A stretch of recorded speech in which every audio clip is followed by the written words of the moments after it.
My name is Dustin. Dustin Hoffman. I work at the European Parliament. I'm assistant to Martin Sonneborn MEP, a German MEP, and I'm here as a political monitor for the Julian Assange extradition case. What has been your impression so far? My impression has been that this is a court hearing where there's something special happening every day. So today we had to cancel and adjourn until tomorrow because of technical issues. We had a video stream with an expert witness from the States, and suddenly at some point there was some external audio coming into the stream, and then they had to interrupt the hearing, and then they returned, and the audio wasn't working at all, so we're returning tomorrow in the morning. And in general, it's we are hearing a lot of witness experts currently, professors, activists, lawyers, and they are all of them have been called by the defense for now, and all of them are basically, the defense is calling, basically supporting most of the things the defense is bringing up to prevent an extradition. I don't know if you would like to say or not, but would you think that this case is being handled as an open justice case? Considering there's been 40 monitors that have been removed access, there seems to be very little access for journalists, etc. I personally raised my concerns about how NGO observers are treated. I also know that a lot of people at the European Parliament are very concerned and can say angry about their access being revoked, especially after they were told that they would have access, and on the first day of the hearings the access was revoked. So the 40 are basically NGO observers and political observers.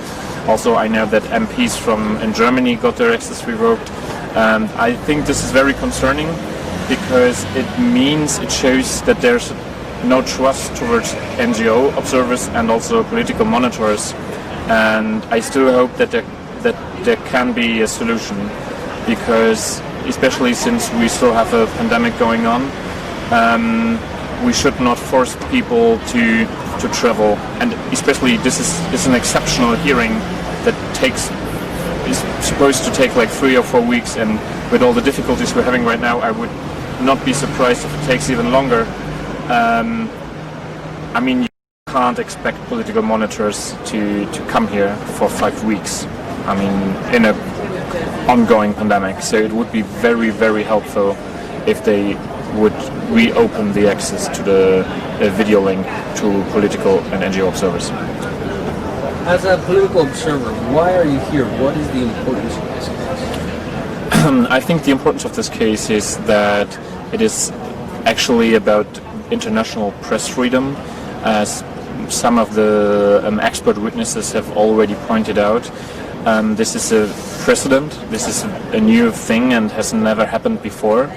That there's a thin line between espionage journalism, and you can see, like, if you're following the media, if you're reading articles, that there are many people who wouldn't call themselves supporters of Julian Assange, who are very, very concerned about the extradition request and think that it should be denied. And I think that because extradition law is a very special thing that is based on mutual trust in the judicial systems of countries, that usually an extradition is quite an easy thing. And therefore it's very important here to be here and see if the court takes in account all the reasons that speak against an extradition, the reasons that are basically bound to the UK-US extradition treaty. And I mean, for me, from my experience being here, it is very important to be here and see what's happening. For example, the revoked access and the difficulties for NGO observers to get into the room and observe it. There are people here present who would like to go in. For example, I have been in contact with Reporters Without Borders, and they just couldn't go in. And I myself, it won't help most of you, but I myself made a little interview with Christian Mier, who's the director of Reporters Without Borders in Germany, and he said that he has never experienced something like that. And being here, talking to people is very important. Considering that Julian hasn't seen his lawyers for about 6 months prior to the case, and there was an extradition request superseding the one that they had brought forward, put in on the 14th of October, 3 weeks before this hearing. Would you say Julian Assange is getting fair hearing and a fair chance for defense? I think there are a couple of elements that put that in question. It is the difficulties in preparation for the hearing, the superseding indictment, of course, but also the surveillance in the Ecuadorian embassy. There's things that will be we will hear about in the hearing with the expert witnesses to come. But I think there are some serious concerns about that. I personally think that it is not normal how things have been handled in the recent past. They have become more difficult because of COVID, and we have to be very, very closely monitoring the situation. I personally think it's not acceptable that he had almost no access to his lawyers, and I think it is highly unusual and has to be taken into account. And I personally expect the court to do that, and would be very disappointed if the judge would not take it into account. But yeah, then we have some levels of appeal and the European Court for Human Rights. So we have to keep that. We have to keep an eye on that closely. Thank you very much. You're welcome.